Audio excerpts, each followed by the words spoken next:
સ્પર્ધાત્મક પરીક્ષાઓને લઈને હાઈકોર્ટે અનેક સવાલ ઉઠાવ્યા છે। પરીક્ષામાં કેટલાક જવાબો પડકારવા મામલે સવાલ સર્જાયા છે તેમજ દર મહિને આ પ્રકારની પરીક્ષા યોજાય છે અને દર મહિને હાઈકોર્ટમાં કેટલાક જવાબો પડકાર કરવામાં આવે છે। આ પ્રકારની સમસ્યાને અટકાવવા માટે એક્સપર્ટ કમિટીની રચના કરવા હાઈકોર્ટ દ્વારા સૂચન જારી કરવામાં આવ્યું છે। તાજેતરમાં લેવાયેલી વનરક્ષક ભરતીની પરીક્ષા મામલે હાઈકોર્ટમાં અરજી થઈ છે તો 3 સપ્તાહ બાદ હાઈકોર્ટમાં વધુ સુનાવણી હાથ ધરવામાં આવશે। ફોરેસ્ટ ડિપાર્ટમેન્ટમાં જે એક્ઝામ લેવાની છે તે એક્ઝામમાં બહુ બધા સવાલોમાં ભૂલ છે તેઓના જવાબમાં તે ભૂલો 4 વખત તેની આન્સર કી ફોરેસ્ટ ડિપાર્ટમેન્ટ દ્વારા જાહેર કરવામાં આવેલી છે। ચોથી આન્સર કીમાં પણ તેઓની ભૂલ હતી તે માટે પિટિશનર દ્વારા હાઈકોર્ટમાં પિટિશન દાખલ કરવામાં આવેલી છે। તેમાં હાઈકોર્ટે જીપીને બોલાવી તેઓને આદેશ આપવામાં આવેલો છે કે તમે જે ભૂલ છે તેની માટે સ્પેશિયલ કમિટી બેસાડો અને એ કમિટીમાં સ્પેશિયલ કમિટી લોકોને પસંદ કરી તેમાં કોઈ બી ખામી ન રહે તે માટેનું માર્ગદર્શન આપેલું છે। સાબરકાંઠાના સરહદી વિસ્તાર પરોયા ગામે કપાસનું બિયારણ તૈયાર કરવા નિકુંજ કુમાર તેમજ મહેન્દ્રભાઈ પટેલે વેપારી તરીકે વાવેતર માટેનું બિયારણ આપ્યું હતું। આ બિયારણ કેટલું તૈયાર થયું તેની તપાસ કરવા જતા આરોપીઓએ કોઈ બિયારણ નથી અને અહીં ફરી ન આવતા કહી વેપારી સાથે ઝઘડો કર્યો। આરોપીઓએ ઘાતકી હુમલો કરતા વેપારીઓને શારીરિક ઈજાઓ પહોંચી હતી। આ હુમલામાં મહેન્દ્રભાઈ ગંભીર રીતે ઘાયલ થયા હતા અને પોલીસે આ મામલે 6 આરોપીઓની અટકાયત કરી છે તો આરોપીઓને સાથે રાખી પોલીસે સમગ્ર ઘટનાનું રિકન્સ્ટ્રક્શન કર્યું। આરોપીઓએ તપાસમાં સાથે ન આપતા પોલીસે આરોપીને કોર્ટ સામે રજૂ કરી 2 દિવસના રિમાન્ડ મેળવ્યા છે। સમગ્ર મામલે હાલ આરોપીઓની પોલીસ સઘન પૂછપરછ કરી રહી છે। તમામ આરોપીઓ છે 6 આરોપીઓ એમને ગઈકાલે ખેડબ્રહ્મા ખાતે એરેસ્ટ કરવામાં આવેલા હતા। નામદાર કોર્ટમાંથી એમના રિમાન્ડ માંગવામાં આવેલા હતા। નામદાર કોર્ટે આરોપીઓના 2 દિવસના રિમાન્ડ મંજૂર કરેલા છે। જામનગરની સમરસ હોસ્ટેલ ફરી વિવાદમાં આવી છે। જમવામાં જીવાત નીકળતા વિદ્યાર્થીઓના ધરણા કરવામાં આવ્યા છે। પ્રાથમિક સુવિધાના અભાવની પણ ફરિયાદો ઉઠી છે। હોસ્ટેલના વિદ્યાર્થીઓએ વિરોધ નોંધાવ્યો છે। વિદ્યાર્થીઓનો આક્ષેપ છે છેલ્લા 3 વર્ષથી ગરમ પાણી માટેની સિસ્ટમ બંધ છે। અનેકવાર રજૂઆત છતાં કોઈ પણ કાર્યવાહી કરવામાં આવી નથી। ઘટના અંગેની જાણ થતાં પોલીસ કાફલો પણ ઘટનાસ્થળે દોડી આવ્યો હતો। 3 વર્ષથી ગરમ પાણીની સુવિધા મળતી નથી જે પ્રાથમિક સુવિધા છે તથા ભોજનની ગુણવત્તામાં સતત રજૂઆત કર્યા બાદ પણ ભોજનની ગુણવત્તામાં સુધારો કરવામાં આવતો નથી। આજ 3જી થી 4જી વાર રજૂઆત કરવા આવ્યા છીએ બરાબર। છેલ્લા 3 વર્ષથી નાવાના ગરમ પાણીની સુવિધા આપવામાં આવતી નથી। પછી ભોજનમાંથી વારંવાર જીવજંતુ નીકળવાની સમસ્યા છે।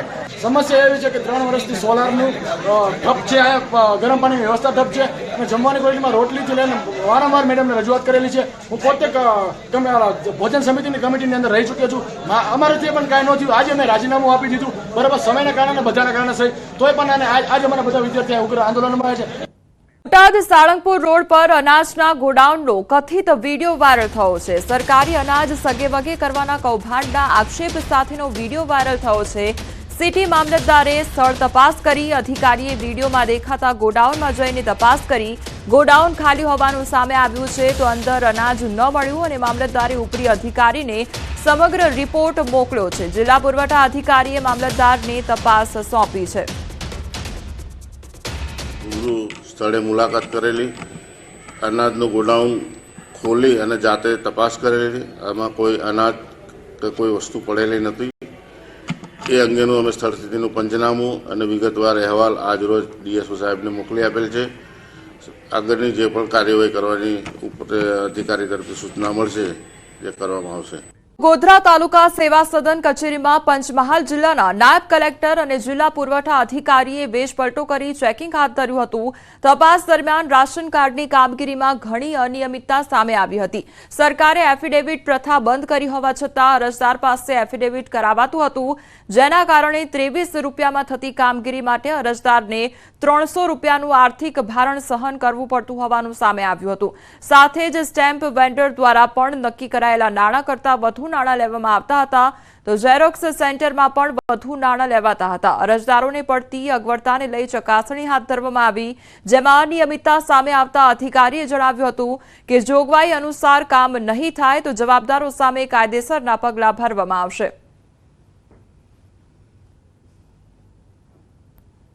મુશ્કેલીઓ બાબતે ઘણી ગંભીર પ્રકારની જે અનિયમિતતાઓ છે અને સરકારના જે ઠરાવો પરિપત્રોની વિરુદ્ધ કામગીરી થતી હોય તેવું આજે ધ્યાને આવેલ છે. ઠરાવ પરિપત્રનું જો પાલન કરવામાં નહીં આવે કાયદેસરની કાર્યવાહી કરવામાં આવશે. સ્ટેચ્યુ ઓફ યુનિટીના પ્રવાસીઓએ રેકોર્ડ તોડ્યો છે. 2023ની સરખામણીએ 2024માં વધુ પ્રવાસીઓએ મુલાકાત લીધી છે. 2024માં 58 લાખથી વધુ પ્રવાસીઓએ મુલાકાત લીધી. 2023માં 51 લાખથી વધુ પ્રવાસીઓ ઉમટ્યા હતા. તો 2018થી અત્યાર સુધી 1.80 કરોડ જેટલા પ્રવાસીઓ આવ્યા હોવાનો અંદાજ લગાવવામાં આવી રહ્યો છે. સ્ટેચ્યુ ઓફ યુનિટીના નવા પ્રોજેક્ટોને લઈ પ્રવાસીઓએ વધુ મુલાકાત લીધી. તો સ્ટેચ્યુ ઓફ યુનિટી પર સૌથી વધુ પ્રવાસીઓનું આકર્ષણ જંગલ સફારી, સ્ટેચ્યુ ઓફ યુનિટી અને ચિલ્ડ્રન પાર્ક રહ્યું હતું. તો સ્ટેચ્યુ ઓફ યુનિટીના પ્રવાસે ઘણા લોકો આવ્યા છે અને ખૂબ જ મોટો આંકડો સામે આવ્યો છે. ત્યારે સ્ટેચ્યુ ઓફ યુનિટીના પ્રવાસીઓએ રેકોર્ડ તોડ્યો છે અને જંગલ સફારી એ મુખ્ય આકર્ષણનું કેન્દ્ર લોકો માટે બન્યું છે. અને 2023ની સરખામણીએ 2024માં વધુ પ્રવાસીઓ દ્વારા મુલાકાત લેવામાં આવી છે. અમદાવાદના દાણી લીમડામાં એસએમસીના દરોડા પાડવામાં આવ્યા છે અને યંત્રો દ્વારા ચાલતા જુગારધામ પર રેડ કરવામાં આવી છે. બેરલ માર્કેટમાં ચાલતું હતું જુગારધામ. તો 11 આરોપીની ધરપકડ કરવામાં આવી છે. જ્યારે 2 વોન્ટેડ છે તો કુલ 2.93 લાખનો મુદ્દામાલ કબજે કરવામાં આવ્યો છે. અરમાન કોમ્પ્લેક્સની દુકાનમાં જુગારધામ ચાલતું હતું. તો સલમાન મિર્ઝા નામનો શખ્સ આ જુગારધામ ચલાવતો હતો. ઓનલાઈન ગેમિંગ પ્રવૃત્તિ તેમજ એલસીડી, ટીવી, કમ્પ્યુટર, પ્રિન્ટર સહિત 2.93 લાખનો મુદ્દામાલ કબજે કરી આગળની કાર્યવાહી હાથ ધરવામાં આવી છે. બનાસકાંઠા જિલ્લાના વિભાજનને લઈને વિરોધ કરવામાં આવી રહ્યો છે. ત્યારે કાંકરેજના થરામાં લોકો દ્વારા વિરોધ કરવામાં આવી રહ્યો છે. કાંકરેજ વિસ્તારને નવા જિલ્લામાં સમાવેશ કરાતા થરામાં લોકોએ ધંધા રોજગાર બંધ રાખી વિરોધ નોંધાવ્યો છે. થરામાં સજ્જડ બંધ પાડીને ધારાસભ્ય સહિત વેપારીઓ અને સ્થાનિકોએ એકત્રિત થઈ બેઠક કરી. તો કાંકરેજને બનાસકાંઠામાં રાખવાની માંગ સ્વીકારવામાં નહીં આવે તો ઉગ્ર આંદોલનની ચીમકી ઉચ્ચારવામાં આવી છે. અમારી સાથે હાલ સંવાદદાતા કિશોર જોડાઈ ગયા છે. કિશોર, જે જિલ્લાને લઈને જે વિભાજનની વાત સામે આવી છે ત્યારથી જ વિરોધ કરવામાં આવી રહ્યો છે, હાલ કયા પ્રકારની પરિસ્થિતિ જોવા મળી રહી છે? ગઈકાલે દિયોદર અને શિહોરી બંધ રાખવામાં આવ્યો હતો અને આજે જે છે તે કાંકરેજનું મુખ્ય મથક થરા બંધ રાખવામાં આવ્યું છે. કાંકરેજના લોકોની માંગ છે કે તેમને બનાસકાંઠા જિલ્લામાં જ રાખવામાં આવે અથવા તો તેમને પાટણ જિલ્લામાં સામેલ કરવામાં આવે. આ માંગને લઈને આજે થરા વિસ્તારના તમામ વેપારીઓ બંધ પાડ્યું છે અને તમામ વેપારીઓએ કાંકરેજના ધારાસભ્ય અમૃત ઠાકોર જોડે બેઠક યોજી રહ્યા છે અને આ બેઠક બાદ આગળની રણનીતિ શું ઘડવી તે મામલે નિર્ણય લેવાશે. આમ બનાસકાંઠા જિલ્લાના 2 ભાગ કરવાથી ધાનેરા, દિયોદર અને કાંકરેજ તાલુકામાં વિરોધના સૂર ઉઠ્યા છે. જી કિશોર, સમગ્ર માહિતી બદલ આપનો આભાર.